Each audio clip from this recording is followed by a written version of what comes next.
go live now to someone who has met Her Majesty on a couple of occasions. He's a regular on this program and a former Labor Minister, Graham Richardson. Richo, you did meet Queen Elizabeth, didn't you, on a few occasions? I did indeed. I was fortunate enough to have dinner with her on the Royal Yacht Britannia, which they used to have. I don't think that exists anymore. So I got to see her there. I was her host at Expo, and I showed her and a fairly disinterested Philip through the Australian Pavilion. And you've had some other royal encounters over the years too, Lady Di, I believe? Oh, yeah. Well, Lady Di and I were very tight, as you know. I remember when she first came here, and she was only a kid. She was married very young, and she was standing in Old Parliament House in the reception area there, and she was on her own, and they just abandoned her. Charlie was off talking to somebody. They had no minder for her, and so she was just standing there on her own.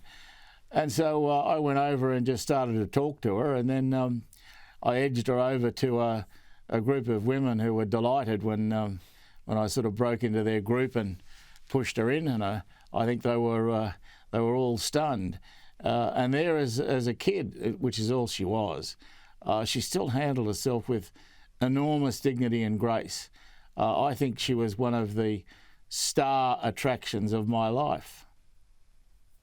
One of the things about Her Majesty Queen Elizabeth that has been reflected on is her own sense of duty, and 70 years of which is a pretty good reflection of that, isn't it, Richo? And to the point, a couple of days before she passed away, had an audience with the new Prime Minister, Liz Truss.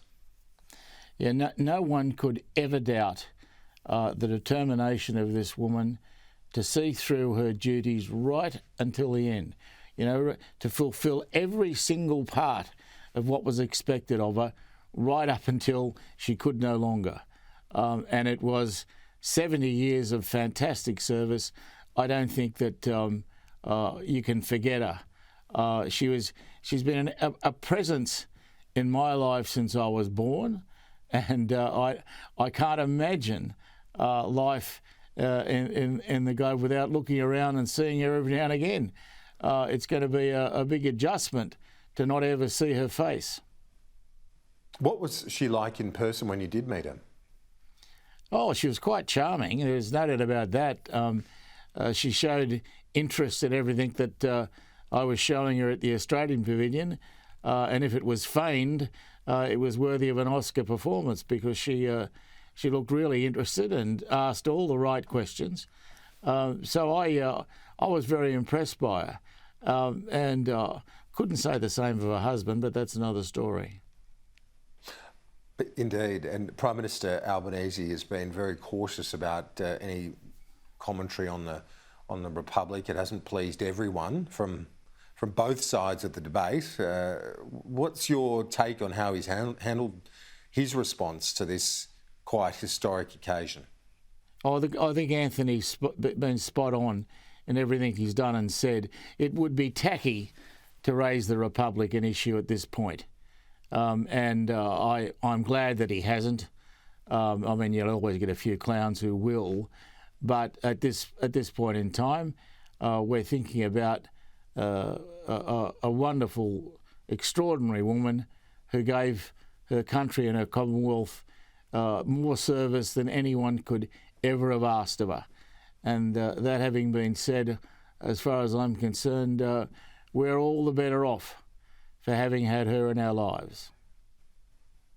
Richo, I appreciate your time as always and your reflections today. Thanks. Good on you, Kieran.